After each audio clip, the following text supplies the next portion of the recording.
The steel target plate hung motionless in the desert heat, a speck of metal against the jagged mountains of Nevada. 2,300 meters away, SEAL Team 6 clustered around their spotting scopes, sweat beading beneath their tactical gear despite the morning chill.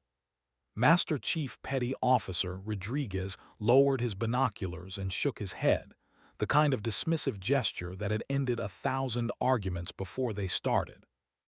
"No one's making that shot," he declared, his voice carrying the weight of 2 decades in special operations.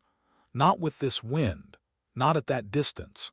Hell, not even our best designated marksman could guarantee it." The assembled SEALs murmured agreement. The target seemed impossibly far, shimmering in the heat mirage like a cruel joke. Behind them, vehicles kicked up dust clouds as the morning's training exercise prepared to shift locations. Someone suggested moving the target closer, making it actually achievable for the demonstration.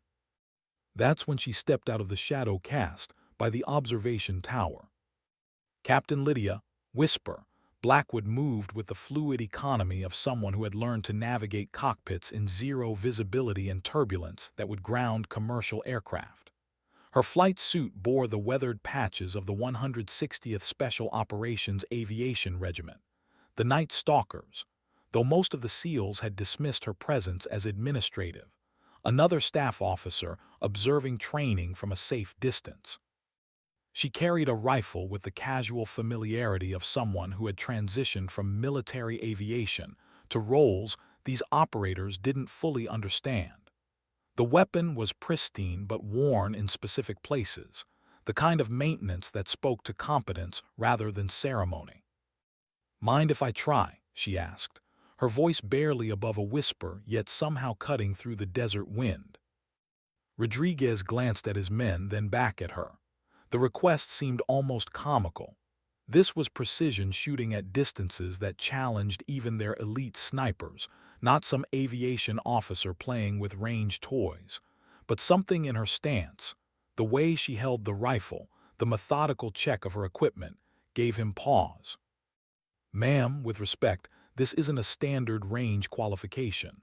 We're talking about a shot that requires—" "I know what it requires," she interrupted softly, settling into a prone position with movements so smooth they seemed choreographed. "I've made longer ones." The SEALs exchanged glances, longer ones, from a helicopter pilot. She adjusted her scope with minute precision, her breathing falling into a rhythm that seemed to sync with the desert itself. The wind gauge on her rifle barely moved, but her eyes tracked micro-changes in the air currents, reading the landscape like a pilot reads weather patterns. Master Chief Rodriguez found himself holding his breath, though he couldn't say why. The rifle's report cracked across the desert like thunder. 2 seconds later, the steel plate exploded into fragments, the sound of impact arriving long after the visual confirmation. The desert fell silent except for the ringing echo off distant canyon walls. Rodriguez's binoculars trembled slightly as he processed what he'd witnessed. 2,300 meters. First shot. Clean hit. The kind of precision that defied explanation, delivered by someone they'd barely noticed 5 minutes earlier. "Jesus Christ," someone whispered behind him. Captain Blackwood rose from her shooting position with the same fluid motion she'd used to assume it, ejecting the spent brass and catching it automatically, a habit born from years of leaving no trace behind enemy lines. She slung the rifle across her shoulder and turned toward the stunned operators. "The wind was favorable," she said simply, as if explaining why she'd chosen a particular flight path. 3/4 value from the northwest, steady at 8 knots with minimal variance. The temperature differential created a slight updraft at approximately 1,100 meters, but the bullet's trajectory compensated naturally due to the elevation drop. Her analysis was delivered in the same conversational tone someone might use to discuss the weather, but every word revealed layers of knowledge that made the SEALs recalculate their assumptions about the quiet officer who just accomplished the impossible. Master Chief Rodriguez found his voice first, "Ma'am, that was. Where did you learn to shoot like that?" For the first time, something flickered in Captain Blackwood's expression. Not pride, but something deeper and more complex. Her hand unconsciously moved to a small patch on her flight suit, partially obscured by her equipment harness. The gesture was so brief that most of the operators missed it, but Rodriguez caught the motion and the shadow that crossed her features. "Different kind of flying," she replied, the words carrying weight that none of them yet understood. The morning sun climbed higher, casting longer shadows across the Nevada desert as the SEAL team processed what they'd witnessed. In their world of classified operations and compartmentalized knowledge, they'd learned to recognize competence that transcended normal expectations. But this was something else entirely, precision that suggested experience in arenas they could only imagine. Captain Blackwood checked her watch, a pilot's automatic gesture that spoke to schedules and mission timelines beyond the current training exercise. "I should get back," she said, turning toward the observation tower where a figure in Air Force blues waited beside a vehicle with government plates. As she walked away, Rodriguez noticed details he'd overlooked earlier. The way she moved across uneven terrain without looking down, the automatic scan of the horizon that pilots developed in hostile airspace, and the small modifications to her equipment that spoke to field experience rather than garrison duty. "Who is she?" Staff Sergeant Mitchell asked, voicing the question they were all thinking. Rodriguez continued watching through his binoculars as Captain Blackwood reached the vehicle, nodding the brief conversation with the Air Force officer, and the way both individuals moved with the efficiency of people accustomed to classified briefings and time-sensitive operations. "I don't know," he admitted, lowering the binoculars, "but I think we just witnessed something that's going to matter more than a training exercise." The steel fragments glinted in the distance, physical evidence of precision that challenged everything they thought they knew about marksmanship. In the special operations community, legends were built on moments like this. Impossible shots made under pressure, competence revealed when it mattered most. But legends, Rodriguez knew, usually came with stories, and something told him that Captain Blackwood's story was far from over. The desert wind picked up, scattering dust across the range as the SEAL team began collecting their equipment. In the distance, the government vehicle disappeared over a ridge, carrying its passengers toward destinations and missions that existed in the classified shadows of national security. Master Chief Rodriguez made a mental note to ask questions. In his experience, people who could make impossible shots had usually been places where impossible shots were necessary, and in their line of work, those places tended to matter.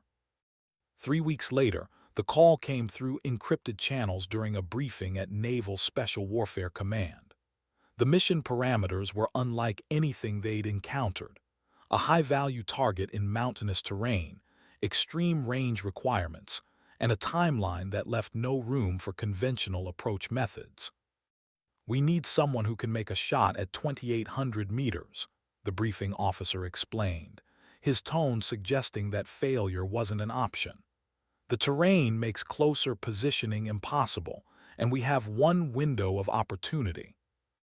Rodriguez found himself thinking about shattered steel plates and impossible precision delivered with casual competence. He raised his hand before he could second-guess the impulse. "I might know someone," he said. The briefing room fell silent as he described the demonstration in Nevada, the precision that had redefined their understanding of what was possible, and the quiet captain who had delivered it with the matter-of-fact professionalism of someone for whom the extraordinary had become routine. 2 hours later, encrypted communications reached Captain Lydia Blackwood at an undisclosed location, where she was conducting flight operations that didn't officially exist. The message was brief, direct, and carried the kind of priority classification that stopped normal operations in their tracks. Her response was equally concise: when and where. The mission briefing took place in a secure facility where maps-covered walls and satellite imagery revealed terrain that looked more like the surface of an alien planet than anywhere on Earth.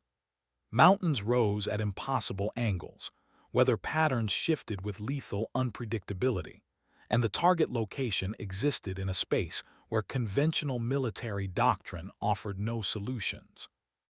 Captain Blackwood studied the topographical data with the methodical intensity of someone who had learned to find landing zones in places where landing zones shouldn't exist.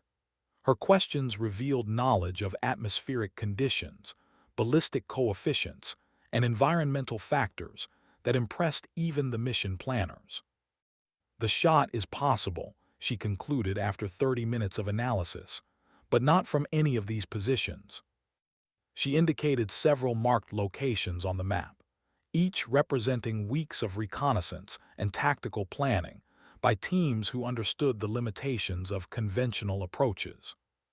Where? The mission commander asked. Her finger traced a path across the map, following terrain features and elevation changes that others had dismissed as inaccessible. Here, she said, pointing to a ridge that existed at the absolute edge of the operational area. 3,100 meters to target, but the angle of attack compensates for the additional distance. The silence in the briefing room carried the weight of military professionals recognizing expertise that transcended their own considerable knowledge. 3,100 meters wasn't just a long shot. It was a shot that existed at the theoretical limits of what physics and human capability could achieve. That position puts you beyond our security perimeter, the mission commander pointed out. No backup, no extraction support if things go wrong. You'd be completely on your own. Captain Blackwood's response came without hesitation, delivered in the same conversational tone she'd used to explain wind conditions in the Nevada desert. I've been on my own before. The words carried implications that shifted the entire dynamic of the briefing. This wasn't a helicopter pilot volunteering for an unusual assignment. This was someone with experience in situations where being on your own was the only option, where precision meant the difference between mission success and catastrophic failure. The mission commander studied her for a long moment, weighing factors that went beyond standard risk assessments. In special operations, personnel were selected not just for their skills, but for their ability to function in environments where normal support structures didn't exist. Tell me about those longer shots you mentioned, he said finally. For the first time since entering the briefing room, Captain Blackwood hesitated.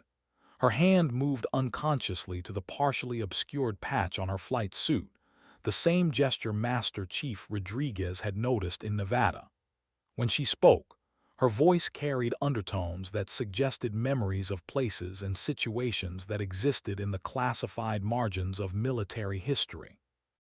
Different war, she said simply, different rules. The briefing continued for another hour, covering extraction procedures, communication protocols, and contingency plans that acknowledged the reality of operating beyond the reach of conventional support. But the mission commander found himself focusing less on the tactical details and more on the woman who would be executing them. Captain Blackwood's questions revealed layers of experience that didn't match her official record. She understood infiltration procedures, camouflage techniques, and survival protocols that went far beyond standard aviation training. Her analysis of the terrain incorporated knowledge of enemy patrol patterns, sensor placements, and observation posts that suggested familiarity with environments where such details mattered. As the briefing concluded and personnel filed out to begin mission preparations, the commander noticed Captain Blackwood lingering over the satellite imagery, her eyes tracing routes and analyzing sight lines, with the intensity of someone who understood that lives depended on getting every detail right. "Captain," he said, approaching the map table where she continued her study, "your record shows aviation assignments for the past 8 years, all of them." She looked up from the imagery, meeting his gaze with eyes that held depths he was only beginning to understand. "Records don't always tell the complete story," she replied. The statement hung in the air between them, carrying implications about classified operations, compartmentalized missions, and the kind of service that happened in shadows where official documentation was a liability rather than a requirement. "No," he agreed, "they don't." Outside the briefing facility, Desert Wind carried dust across runways where aircraft prepared for missions that would never appear in public records. In 12 hours, Captain Blackwood would be inserted into terrain where the margin for error measured in millimeters and the cost of failure measured in lives. But first, she had preparations to make. The kind of preparations that came from experience in places where being ready meant the difference between coming home and becoming a classified footnote in someone else's mission report. The rifle she selected was a precision instrument built to tolerances that challenged the limits of manufacturing technology. Every component had been selected for reliability under extreme conditions, accuracy at distances that tested the laws of physics, and performance in environments where equipment failure wasn't an option. Captain Blackwood's inspection was methodical, checking each system, with the thoroughness of someone who understood that in 12 hours, mechanical precision would determine whether a mission succeeded or failed. Her movements revealed familiarity with the weapon that went beyond standard training, the kind of intimate knowledge that came from depending on similar tools in situations where dependence was absolute. The ammunition was hand-loaded to specifications that most civilian shooters would consider theoretical. Each round represented hours of careful measurement, precise powder charges, and quality control that eliminated variables at the molecular level. In the world of extreme-range precision shooting, consistency wasn't just important, it was everything. As she prepared her equipment, other personnel moved through the facility with the quiet efficiency of professionals preparing for operations that would test the limits of their capabilities. Radio checks, equipment inspections, and final briefings created a symphony of preparation that Captain Blackwood had heard countless times before. But this time was different. This time, she would be alone on a mountainside 3,100 meters from a target that represented more than just another mission objective. This time, the shot would determine whether months of planning and intelligence gathering would result in success or catastrophic failure. The helicopter that would insert her was a variant that didn't officially exist, piloted by members of the 160th Special Operations Aviation Regiment, who understood the difference between flying and flying, where no one was supposed to be able to fly. The crew chief's briefing was concise, professional, and carried the weight of experience in environments where precision meant survival. "Insertion at 200 hours," he explained, pointing to topographical features on a map that looked more like abstract art than navigable terrain. "Weather window gives us 30 minutes to get you in position. After that, winds shift and visibility drops to zero." Captain Blackwood nodded, understanding the implications of timing that left no room for delays or equipment malfunctions. In special operations, weather windows were opportunities that opened and closed according to laws of physics that didn't negotiate or offer second chances. "Extraction," she asked. "Dependent on mission completion," the crew chief replied. "If you take the shot, we'll be there. If you don't." He shrugged, the gesture carrying implications about missions where extraction was conditional on success. The words hung in the air like a challenge, but Captain Blackwood's expression didn't change. She'd operated under similar conditions before, in places where extraction was a luxury rather than a guarantee, and where mission completion was the only currency that purchased a ticket home. As midnight approached, final preparations took on the ritualistic quality of professionals who understood that attention to detail measured the distance between success and failure. Equipment checks, Communication tests and final briefings created a rhythm that Captain Blackwood found familiar despite the unique challenges of the current mission. The helicopter's engines spooled up with a whisper that spoke to technologies designed for operations where noise discipline meant the difference between stealth and detection. As she climbed aboard, Captain Blackwood caught a glimpse of her reflection in the aircraft's window, a figure in tactical gear carrying precision equipment, toward a destination where the impossible was just another day's work. The flight to the insertion point was conducted in darkness so complete that navigation depended entirely on instruments, and the kind of piloting skill that made the 160th legendary among Special Operations Forces. Mountains rose around them like sleeping giants, their peaks invisible against a sky that offered no reference points for orientation or altitude. Captain Blackwood spent the flight time in final mental preparation, visualizing the shot sequence and environmental factors that would determine success or failure. Wind speed, temperature, humidity, altitude, and a dozen other variables would have to be calculated and compensated for in the seconds between target acquisition and trigger pull. But beyond the technical requirements, she found herself thinking about the path that had brought her to this moment.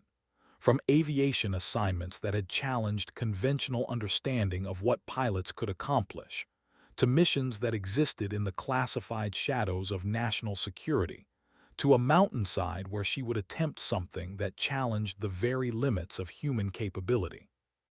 The insertion was executed with precision that made it seem routine, despite terrain that would have challenged even the most experienced mountain climbers.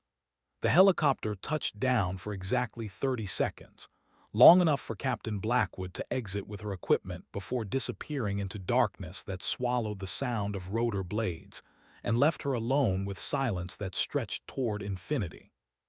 She moved through terrain that existed at the intersection of impossible and navigable, following routes that she'd memorized from satellite imagery, and adjusted based on conditions that could only be assessed on the ground.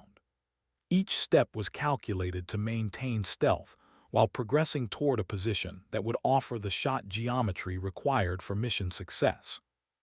The climb took 4 hours, conducted in darkness that made every handhold a test of faith, and every step a negotiation with gravity and terrain that seemed designed to prevent human passage. But Captain Blackwood moved with efficiency born from experience in environments where the difference between progress and disaster measured in inches. Dawn found her in position on a ridge that offered an unobstructed view across valleys and peaks toward a target that existed at the very edge of visual identification. Through her scope, the objective appeared as barely more than a geometric shape against mountainous terrain, requiring optical magnification that challenged the limits of available technology. The first rays of sunlight created atmospheric conditions that would shift and change throughout the morning, affecting bullet trajectory in ways that required constant recalculation and adjustment. Wind patterns were complex, influenced by thermal currents and terrain features that created microclimates within the overall weather system. Captain Blackwood settled into a shooting position that would allow her to maintain stability and precision for the hours of observation and calculation that would precede the actual shot. Her breathing fell into the rhythm that snipers learn to control, each breath carefully managed to minimize movement and maintain the kind of stillness that extreme-range shooting demanded. Through her scope, she began the methodical process of reading environmental conditions, calculating ballistic coefficients, and identifying the precise moment when atmospheric factors would align to allow a shot that challenged the very definition of possible. In the distance, barely visible even through high-magnification optics, the target waited. The morning progressed with agonizing slowness as Captain Blackwood monitored conditions that changed by degrees and minutes, each shift requiring recalculation of factors that would determine whether 3 seconds of flight time would result in precision or failure. Wind speed, direction, temperature gradients, and atmospheric pressure all played roles in an equation that existed at the intersection of science and art. Her radio remained silent except for scheduled check-ins that confirmed her position and status, without revealing details that might compromise operational security. The voices of mission controllers seemed to come from another world, a place where support structures and backup plans provided cushions against failure that didn't exist on her mountainside. At 11:47 hours, atmospheric conditions achieved the stability that extreme-range shooting required. Wind patterns had settled into consistency, temperature gradients had stabilized, and visibility offered the clarity that would allow precise target identification at distances that challenged human perception. Captain Blackwood's breathing slowed to the rhythm that precision shooting demanded. Her finger found the trigger with pressure so light it barely qualified as contact. Through the scope, the target appeared as a geometric certainty against terrain that seemed to exist in another dimension entirely. The crosshairs settled with mechanical precision. Environmental calculations resolved into a single point of aim that incorporated 3,100 meters of distance, wind drift, bullet drop, and atmospheric conditions that had been measured and calculated down to decimal places that mattered at ranges where millimeters determined success or failure. The trigger break was so clean it seemed to happen without conscious decision. The rifle's recoil was absorbed by positioning and technique that had been refined through repetitions that numbered in the thousands. The muzzle blast echoed across valleys and peaks, announcing to anyone within miles that something significant had just occurred. For 3 seconds, the bullet traveled through space that existed between intention and result, subject to forces of physics that would determine whether months of planning would conclude with success or failure. Gravity, wind resistance, and atmospheric density all played roles in an equation that was being solved in real time across distances that challenged human comprehension. The impact was visible through high magnification optics as a brief flash against the target, followed by secondary effects that confirmed precision at ranges where precision shouldn't have been possible. The sound of impact arrived nearly 10 seconds later, echoing across the mountainous terrain like thunder from a distant storm.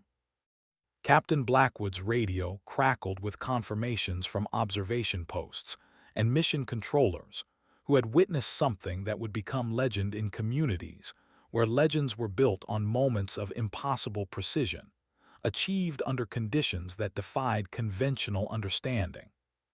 Whisper, "This is Control," confirmed target elimination.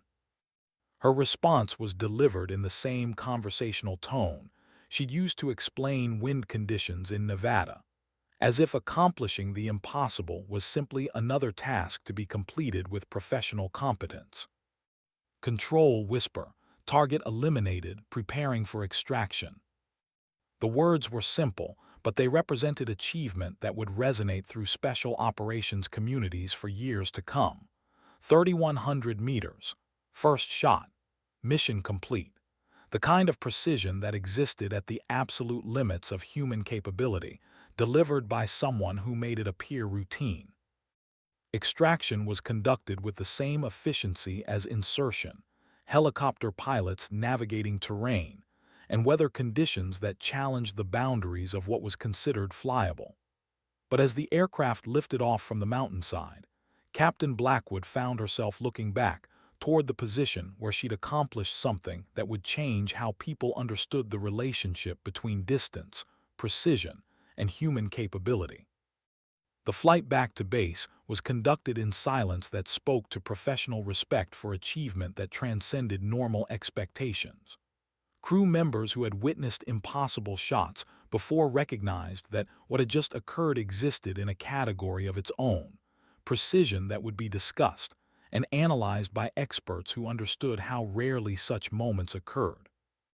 But for Captain Blackwood, the successful mission represented something more personal than professional achievement. As the helicopter carried her away from mountains where she'd pushed human capability to its absolute limits, she found herself thinking about the path that had brought her to that moment and the journey that lay ahead. The debriefing was conducted by personnel who understood that what had occurred represented more than mission success. It represented a demonstration of capability that would influence tactical doctrine and operational planning for years to come. Questions were precise, technical, and focused on understanding how something that challenged theoretical limits had been accomplished with apparent ease. Atmospheric conditions were optimal, Captain Blackwood explained, her analysis delivered with the same matter-of-fact professionalism that had characterized every aspect of her performance.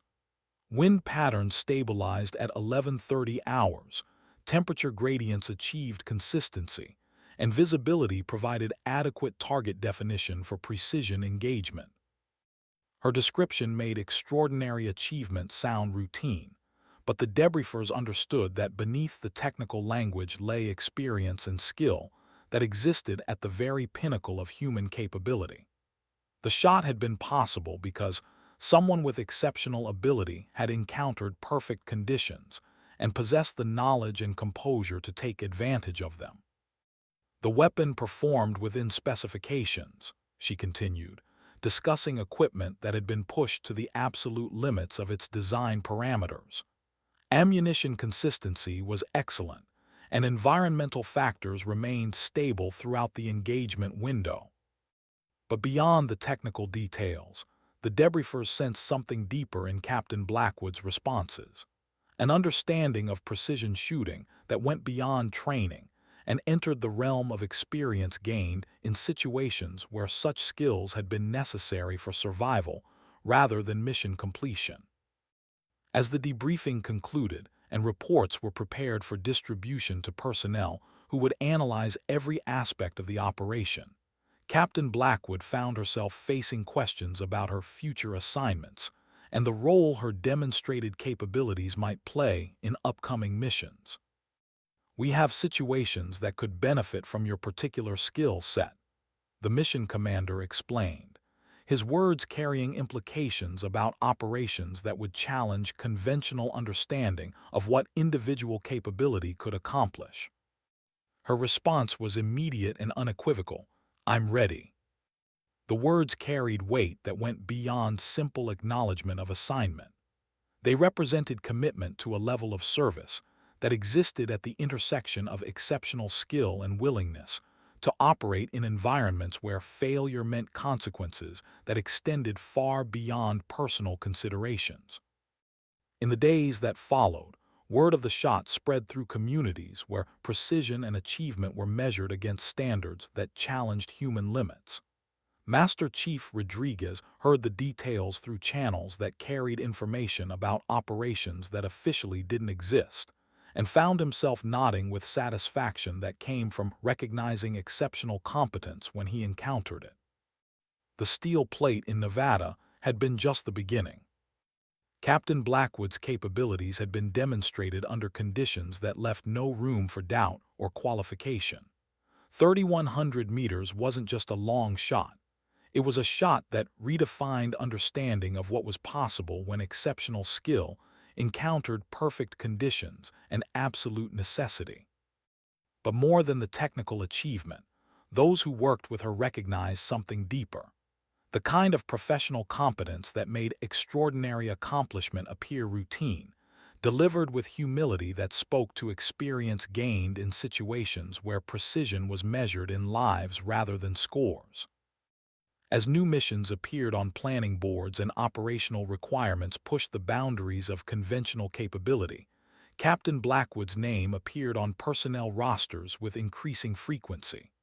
Her call sign, Whisper, had become synonymous with precision that challenged theoretical limits and reliability that could be counted on when failure wasn't an option.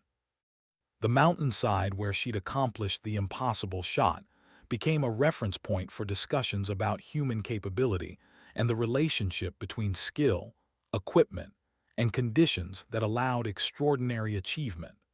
But for those who understood the broader context, the shot represented something more significant than technical accomplishment.